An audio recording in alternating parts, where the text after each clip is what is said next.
Bom, passaremos então para a nossa reflexão dessa noite. Eu convido você a abrir a sua Bíblia no texto que está aí, Salmo de número 126. Nós vamos olhar para o texto deste Salmo, com base nesse tema que temos proposto para essa noite, semeando em lágrimas. Salmo de número 126. Quando o Senhor trouxe os cativos de volta a Sião, ficamos como quem sonha. Então a nossa boca se encheu de riso e a nossa língua de cânticos de alegria.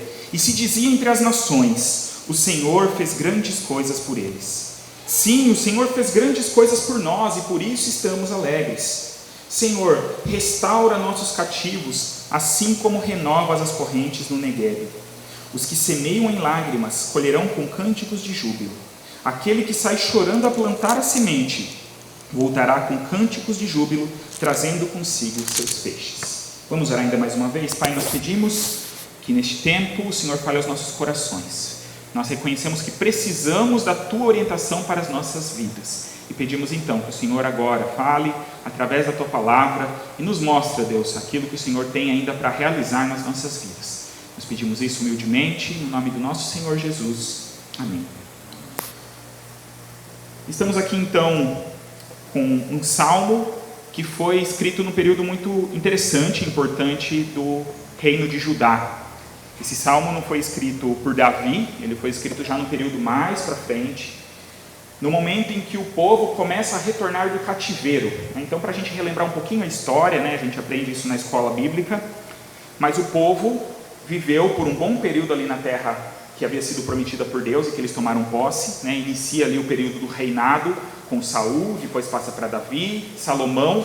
Depois de Salomão, o reino é dividido em dois, o reino do norte, que é o reino de Israel, e o reino do sul, o reino de Judá.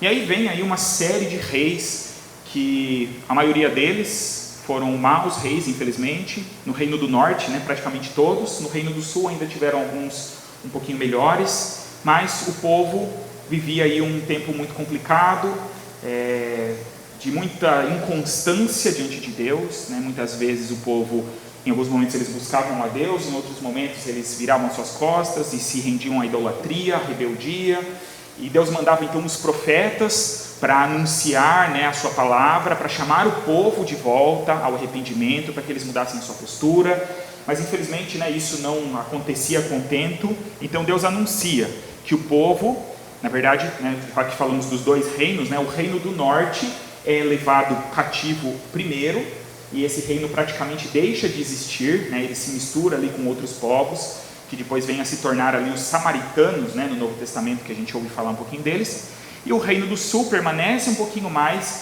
e é sobre esse reino que Deus então afirma, por meio dos profetas, que viria então um período de cativeiro. Esse cativeiro vem através da Babilônia. A Babilônia leva parte do povo, os melhores, podemos dizer assim, que haviam no povo, presos, cativos, para aquele local, para a Babilônia. O povo passa ali 70 anos, porque também, através dos mesmos profetas, Deus havia prometido que seria por um período de tempo que isso aconteceria, que é esse período de 70 anos, e depois Deus resgataria, traria esse povo de volta para a sua terra. E aqui nós estamos então em um salmo que relata este momento, em que o povo já retorna para a terra. Na verdade, esse processo está acontecendo, ele não acontece de uma vez só. A gente encontra esse registro lá nos livros de Esdras, Neemias, em que então esses homens conduzem o povo a voltar, a reconstruir o templo, reconstruir os muros da cidade de Jerusalém, e o povo então pode voltar. E é nesse contexto que há esse salmo, e o salmista então expressa, como a gente viu aqui, essa grande alegria primeiramente, porque eles estavam retornando para a terra prometida. E eu gostaria de trazer algumas verdades para a nossa vida nessa noite, com base neste salmo, e que creio que podem nos ajudar a lidar com a dinâmica da nossa vida, tão complicada que nós temos também. A primeira verdade, então, que eu quero destacar aqui nessa noite, com base nesse texto, é de que a nossa vida é feita de altos e baixos. Nos dois primeiros versículos, nós encontramos essa grande expressão de alegria do salmista, que refletia a alegria do povo. Ele diz: quando o Senhor trouxe os cativos de volta a Sião, ficamos como quem sonha. A nossa boca se encheu de riso, a nossa língua de cânticos de alegria, e se dizia entre as nações: o Senhor fez grandes coisas por eles. Aquelas pessoas estavam vivendo então um tempo muito especial, o retorno do cativeiro. Obrigado. O retorno do cativeiro, algo que era humanamente praticamente impossível de acontecer, porque você imagina um povo que é dominado por um povo mais forte e levado preso.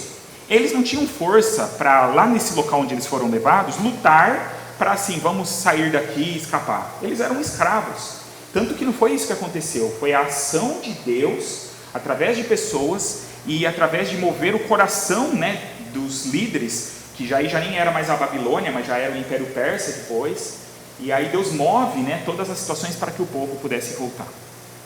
E eles então estavam, né, como o texto diz aqui, como quem sonha. Estavam tão cheios de alegria, de felicidade, que eles nem podiam acreditar que aquilo estava acontecendo, apesar de os profetas terem anunciado isso 70 anos antes, né? Já tinha sido anunciado, não era algo assim que eles não deveriam saber, mas o fato disso se concretizar trouxe muita alegria para eles. Mas essa realidade de alegria, ela contrastava com um grande sofrimento que eles haviam enfrentado antes. Nós temos também, como este salmo é um salmo do retorno, nós temos salmos que expressam o momento em que eles estavam presos e sofrendo. E se você puder, mantenha aí, né, o dedo, né, marcando esse salmo, mas vai um pouquinho para frente no salmo de número 137. E nós vamos ler os primeiros 4 versículos que mostram uma realidade totalmente oposta a essa. Apesar desse salmo estar mais para frente, né, na ordem aqui nossa do livro, ele retrata o momento anterior da história. Então, Salmo 137, dos versículos 1 a 4, olha o que diz: às margens dos rios da Babilônia, nos assentamos e choramos, recordando-nos de Sião. Nos salgueiros que lá havia, penduramos nossas harpas, pois aqueles que nos levaram cativos nos pediam canções, e os que nos oprimiam pediam que os alegrássemos. Cantai-nos um dos cânticos de Sião, mas como entoaremos o cântico do Senhor em terra estrangeira? Então, olha como é uma linguagem totalmente diferente dessa que a gente leu no Salmo 126. E esse era o momento anterior que eles tinham vivido. Eles estavam presos, cativos na Babilônia, eles sentavam, né, como o texto diz aqui, e choravam por conta da sua situação, se lembrando da sua terra. Hoje a gente tem muitas pessoas no mundo, né, e é um momento, talvez um dos maiores momentos da história, em que existem refugiados, né, pessoas que precisam sair dos seus países e procurar um outro lugar para viver, seja por conta da pobreza no seu país, seja por questões de guerra, seja por outras questões políticas de perseguição. Existem hoje milhões e milhões de pessoas fora da sua terra. Eu imagino, né, que o coração dessas pessoas deve se identificar muito com esses versículos do Salmo 137. Puxa vida, né, como é ruim estar distante de casa, né, estar cativo aqui num outro lugar. Mas apesar de nós aqui, que estamos aqui, não sermos exatamente refugiados, né? ou não estamos escravos levados para um outro lugar, mas todos nós na nossa vida enfrentamos e enfrentaremos dificuldades.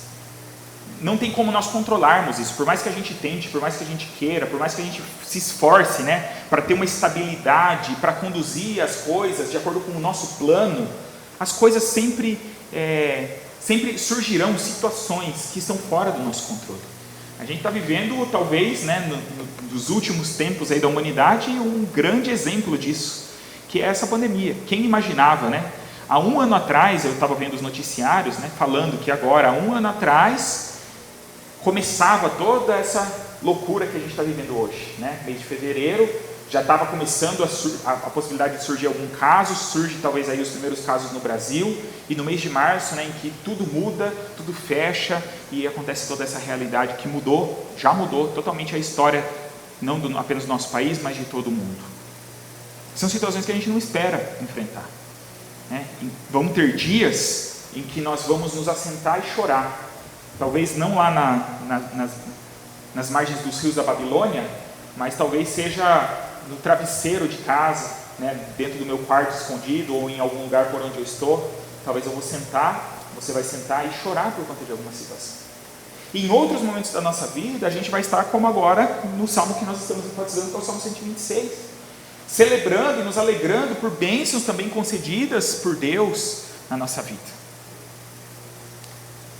E nós precisamos entender que isso é uma realidade, de que não há como nós fugirmos dela. Precisamos estar cientes disso, para que possamos lidar da melhor maneira com tudo isso. Pensando mais especificamente nas dificuldades, né, que esse povo havia enfrentado, e ainda nós vamos ver que não estava totalmente resolvido, né, era o início da solução disso tudo. Nós enfrentamos dificuldades na nossa vida, sendo que algumas delas são causadas por circunstâncias que não estão no nosso controle, como essa que a gente acabou de citar, uma doença, uma tragédia que acontece, algo que a gente não tem o controle, que vem sobre nós, que não tem a nossa interferência, que não tem, né, nós não temos culpa de estar passando por isso. Mas existem outras situações que são provocadas diretamente por nós, por decisões que nós fazemos, por erros que nós cometemos, por pecados que nós cometemos.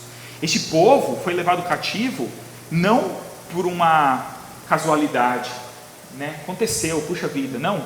Eles estavam lá por conta do seu erro, porque Deus havia avisado eles que isso aconteceria se eles não mudassem de postura. Eles não mudaram e eles estavam nessa situação. Então também temos que saber diferenciar isso, porque nós corremos o risco de nos vitimizarmos, achando, né, que somos coitadinhos, que, né, puxa vida, Deus não me ama, porque eu passo, né, por tantos problemas, sendo que muitos deles nós temos a nossa participação, né, a nossa parcela de culpa, e outros não, né, e não quer dizer que se eu sou alguém temente a Deus, se eu busco ter uma vida correta, eu vou estar livre de problemas. Pelo contrário, né, a Bíblia nos diz que todos nós estamos sujeitos às aflições, aos problemas, às dificuldades dessa vida. Então essa é a primeira verdade que nós precisamos entender, e isso fica evidenciado. O povo está extremamente feliz, mas após um tempo de grande sofrimento. A nossa vida, ela é feita de altos e baixos. Mas nós vemos nos versículos seguintes uma outra verdade, e essa nos anima diante dos altos e baixos da vida, que Deus é capaz de restaurar todas as coisas. Olha os versículos 3 e 4 que o salmista diz: sim, o Senhor fez grandes coisas por nós, e por isso estamos alegres. Senhor, restaura nossos cativos, assim como renovas as correntes do Negueb. Já lá no versículo 1, que a gente já leu, diz que o Senhor é quem trouxe de volta os cativos, né? Ele falou, quando o Senhor trouxe os cativos. A gente destacou aqui que essa ação de retorno que trouxe alegria não foi uma ação humana, não foi porque eles conseguiram se safar dos babilônios, na verdade aqui já dos persas, não, foi por conta da ação de Deus. Ele trouxe de volta. E agora isso é reforçado no versículo 3, quando ele diz, sim, o Senhor fez grandes coisas por nós, e por isso estamos alegres. Nós não somos alegres, nem estamos alegres, não podemos ser verdadeiramente alegres pela nossa força, por aquilo que nós somos capazes de realizar. Porque tudo que nós somos capazes de realizar são coisas extremamente passageiras, são coisas muito pequenas diante da grandeza da vida. Mas Deus sim faz e fez e fará coisas grandiosas na nossa vida. Ainda mais nós que estamos no momento mais para frente da história e que já conhecemos o plano de Deus e já temos a realidade de que o Salvador veio a esse mundo, de que Deus mandou Ele por amor a nós, para morrer em nosso lugar, para nos trazer de volta para a comunhão consigo. E isso é algo muito precioso, e isso deve trazer alegria ao nosso coração.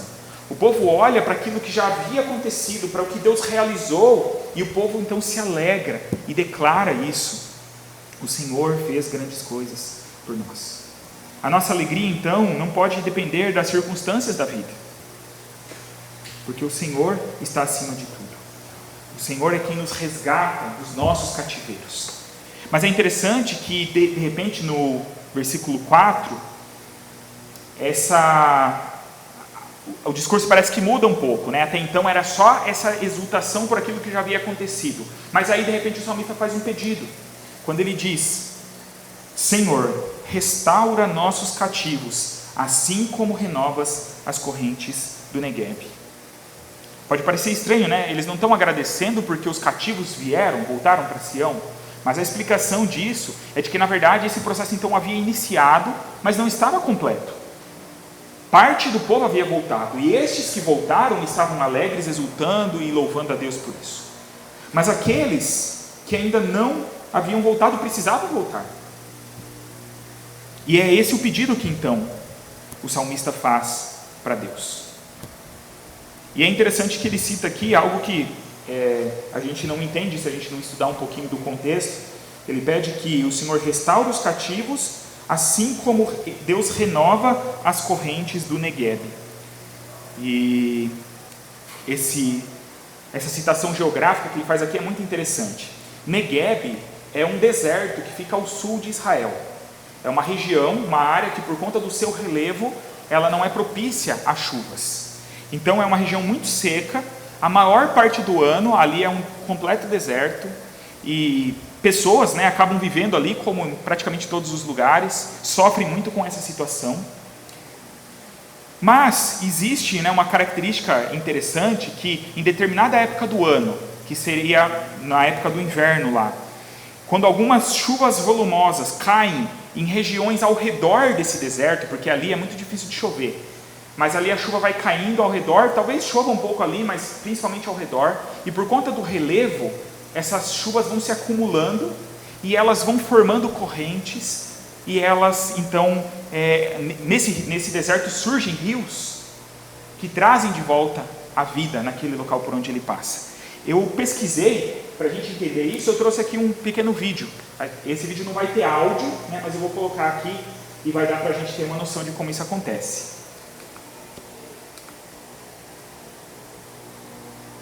Que está até em inglês, mas você vê que cita especificamente que é Negueb, na verdade está escrito Negueb. Então você vê que é uma região que não tinha água nenhuma, mas você vê que é como se fosse um leito de um rio. E o rio então vai se formando novamente, até as pessoas, você tem ali uma grande quantidade de pessoas que vão para ver esse fenômeno, que acontece então até hoje.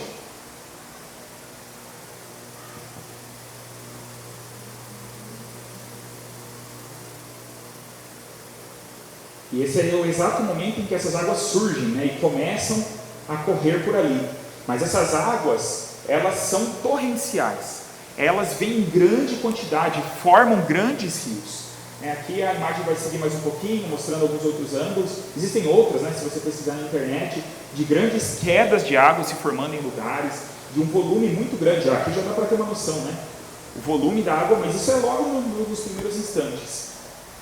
E se forma então um grande volume de água por esses lugares. Então é um fenômeno interessante, de um rio que surge no meio do deserto. E o salmista então recorre a essa figura para fazer esse pedido para Deus. Do mesmo jeito que surge um rio no meio do deserto, e que essa é uma ação totalmente milagrosa, totalmente fora do normal. Então nós pedimos que o Senhor restaure os nossos cativos, que o Senhor complete essa obra que o Senhor já começou a fazer, que essa alegria que já está presente ali nessa parte desse povo que voltou, se complete na vida de todos os outros.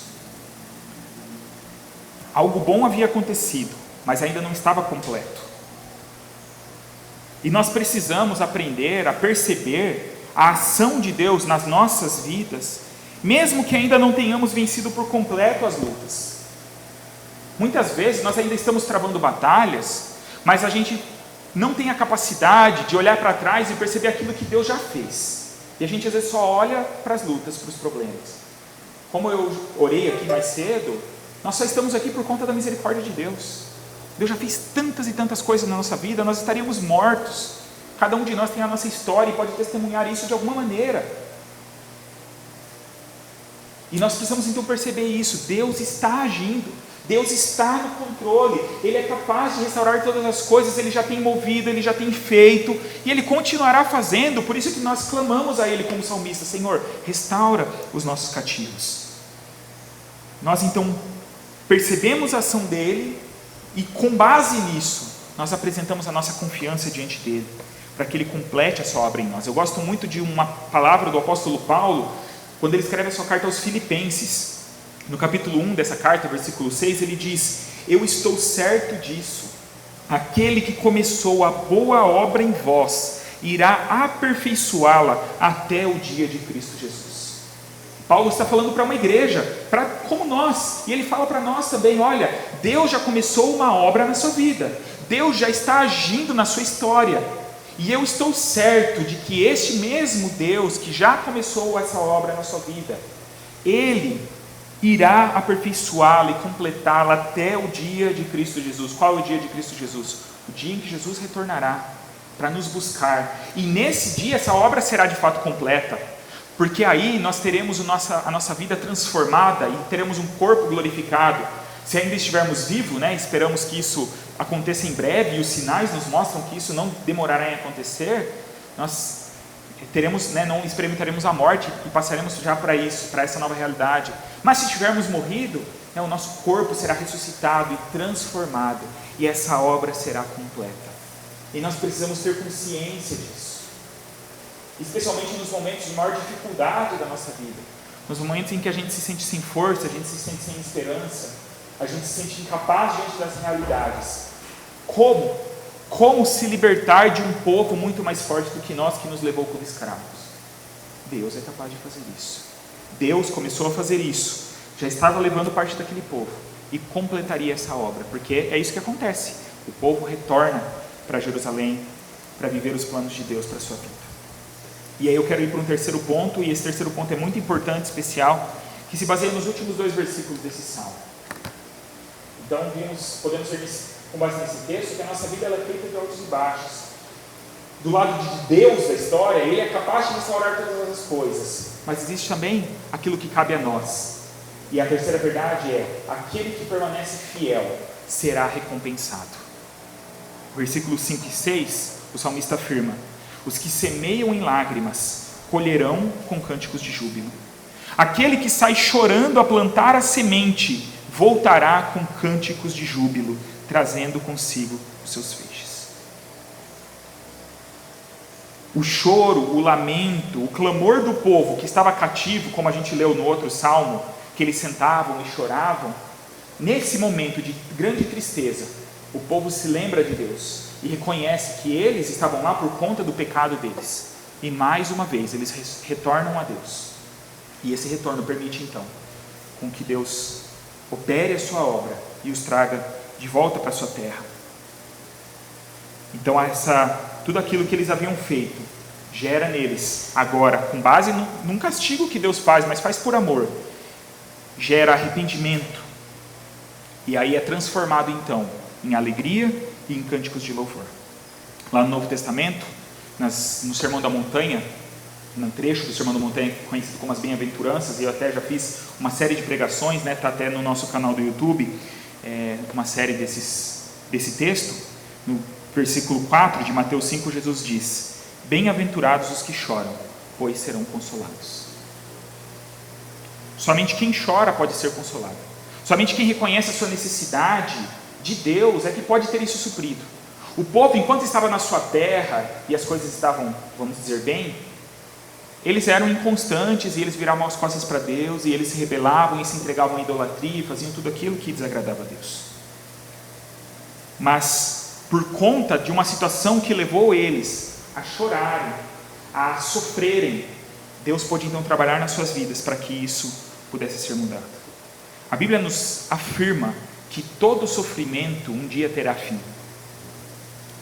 para nós que somos filhos de Deus. Nós não sabemos o tempo em que isso acontecerá, mas isso é certo.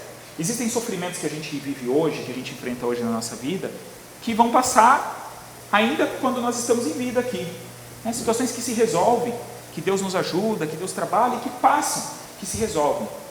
Mas talvez existem situações que não vão se resolver nesse tempo aqui, mas um dia esse sofrimento cessará. Nesse dia que nós lemos aqui de Paulo, em que Deus completará a sua obra. E aí, como a própria Bíblia nos promete, Deus mesmo enxugará dos nossos olhos toda lágrima.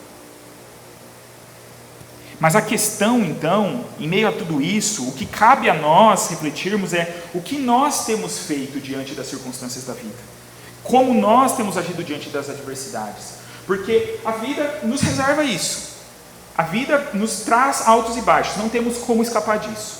O nosso Deus é um Deus capaz de restaurar todas as coisas, é um Deus poderoso para nos ajudar. Mas Ele nos coloca, ou nos pede, ou mais do que isso, nos ordena que nós façamos algumas coisas diante disso. E é isso que é expressado nessas palavras do salmista, quando ele usa esse termo, daquele que semeia em lágrimas, colherá então com alegria. Semear em lágrimas é permanecer fiel mesmo em meio às lutas. É reconhecer que Deus está vendo o nosso sofrimento e que Ele quer trabalhar nas nossas vidas a partir disso.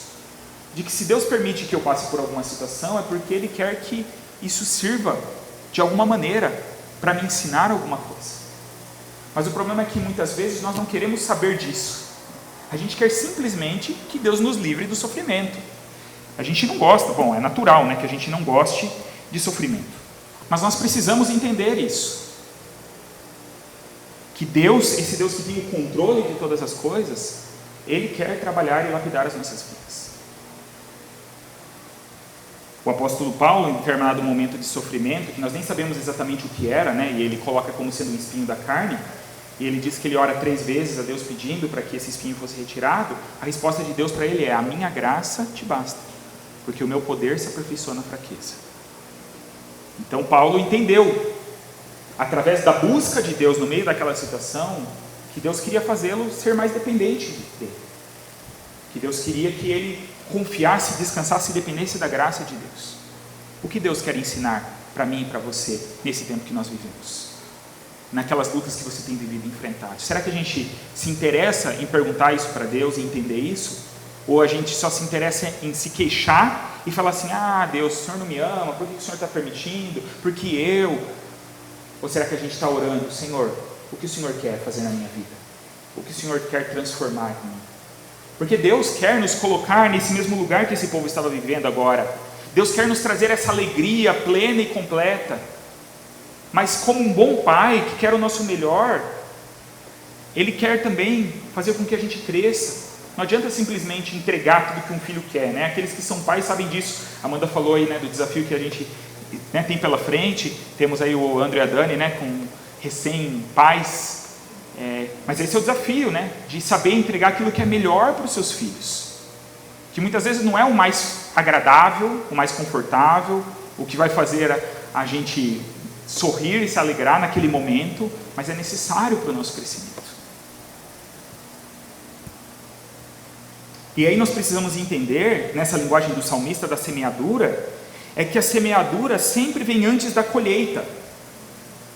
Para que a gente possa colher algo, primeiro é preciso semear, e por isso que ele usa esse termo do semear em lágrimas, porque a semeadura sempre vai ser um processo desafiador para nós, porque ele é um processo incerto para nós humanos.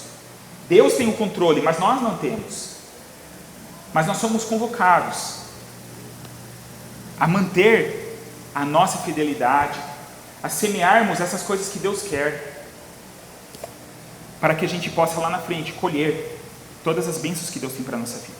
Muitas vezes essa nossa semeadura será marcada por lágrimas, que é o que o salmista diz: aquele que semeia em lágrima colherá com cânticos de júbilo. Aquele que sai chorando a plantar a semente voltará com cânticos de júbilo, trazendo consigo os seus feixes. Nós temos que crer nessa realidade e nos dispor a entrar nesse processo que Deus tem para nós. Senhor, eu sei que o Senhor tem poder, eu sei que se eu estou nessa situação, de alguma maneira o Senhor permite, o Senhor sabe que, né, eu estou pedindo para que o Senhor me ajude, para que eu possa sair disso, mas eu não quero apenas sair disso, eu quero que o Senhor cumpra os seus propósitos, aquilo que o Senhor tem para a minha vida. Isso nos ajudará com certeza a lidarmos com os altos e baixos que a vida nos propõe. Ter essa consciência, ter essa confiança, ter essa disposição nos nossos corações, digamos assim. Já caminhando para o final da nossa reflexão, eu quero recorrer a um texto lá do Novo Testamento muito interessante. Olha como esse texto se alinha com isso que nós estamos vendo aqui. Tiago, na sua carta, lá no capítulo 5, já no final da sua carta, versículo 7 e 8, olha o que ele diz: portanto, irmãos, sede pacientes até a vinda do Senhor. O lavrador espera o precioso fruto da terra, aguardando-o com paciência, até que receba as primeiras e as últimas chuvas. Sede vós também pacientes, fortalecei o coração, porque a vinda do Senhor está próxima. Essa é a convocação da palavra de Deus para mim e para a sua vida nessa noite. Para que nós entendamos que Deus tem esse processo nas nossas vidas, que é comparado a uma lavoura. Tudo tem o seu tempo para acontecer. Há o tempo de semear, ao tempo de aguardar, como diz aqui, né, as chuvas que são necessárias para que essa planta, né, cresça, e para que um dia a gente colhe os frutos disso. Mas qual que é a palavra para nós? Sede vós também pacientes e fortalecei o seu coração, porque essa é uma realidade. A vinda do nosso Senhor está próxima. Eu estava ouvindo esses dias alguns especialistas debatendo na rádio, né, e falando como este ano, por mais que foi um ano tão atípico, e um ano que muita gente, né, se sentiu presa, mas como de modo geral há uma percepção de que isso passou muito rápido, né? Faz um ano que a gente começou a ficar preso e tudo mais. E realmente, né, a gente percebe que os dias se abreviam. A nossa vida, como a Bíblia nos afirma mesmo, é como um vapor, como uma neblina, aparece e logo desaparece. Essa nossa passagem por essa terra, ela é muito pequena comparada à realidade eterna que nos aguarda. Então que a gente se disponha hoje, né, a fortalecermos o nosso coração, a sermos pacientes para vivermos o que Deus quer de nós. A deixarmos talvez um pouco outros planos que tanto corremos atrás, mas que são tão pequenos e tão passageiros, para adequarmos as nossas vidas àquilo que Deus tem, para que a gente viva essa realidade que só Ele pode nos propor.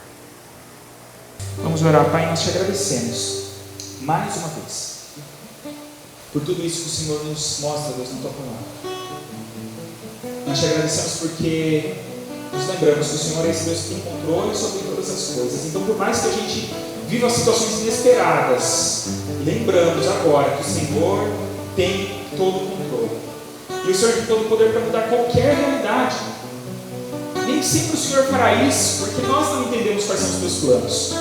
Mas nós queremos, ó Deus, apresentar as nossas vidas diante do Senhor. E eu quero apresentar neste momento, de uma maneira toda especial, aqueles meus irmãos, irmãs, amigos, aqueles que verão essa mensagem em outros momentos, através de uma gravação, mas que estão sofrendo, ó Deus, que estão passando por lutas, por dificuldades, que se sentem presos, oprimidos, cativos, como aquele povo que se sentava para chorar às margens dos rios da Babilônia, porque não via como resolver aquela situação, mas que se lembraram, no meio daquele sofrimento, do Senhor, e de que a resposta para a vida deles só poderia vir do Senhor.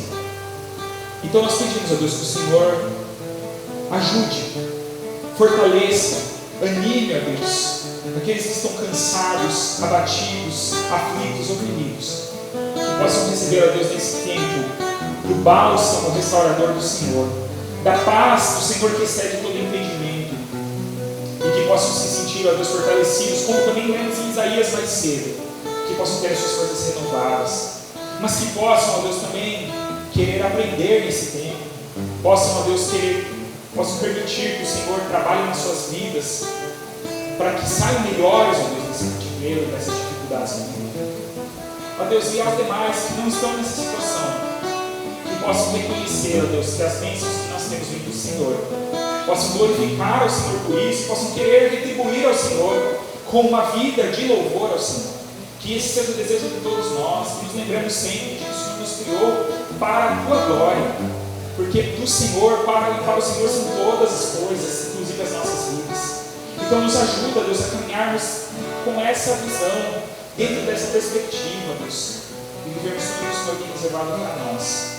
Ó Deus, pedimos por essa semana que vai se iniciar, que se inicia, e que trará seus desafios, que muitas vezes nós nem sabemos quais. Alguns talvez a gente tenha noção, alguns a gente sabe que a gente vai ter que enfrentar, mas podem surgir outros.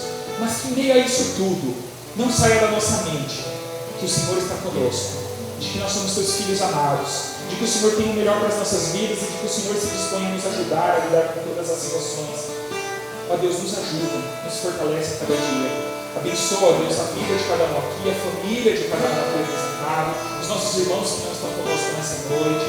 Abençoa a vida das nossas crianças, ó Deus, de toda a nossa vizinhança aqui, que tanto carece também do teu amor. E tudo isso, Deus, nós te pedimos com o nosso coração cheio de gratidão. E oramos no nome do nosso Senhor Jesus. Amém.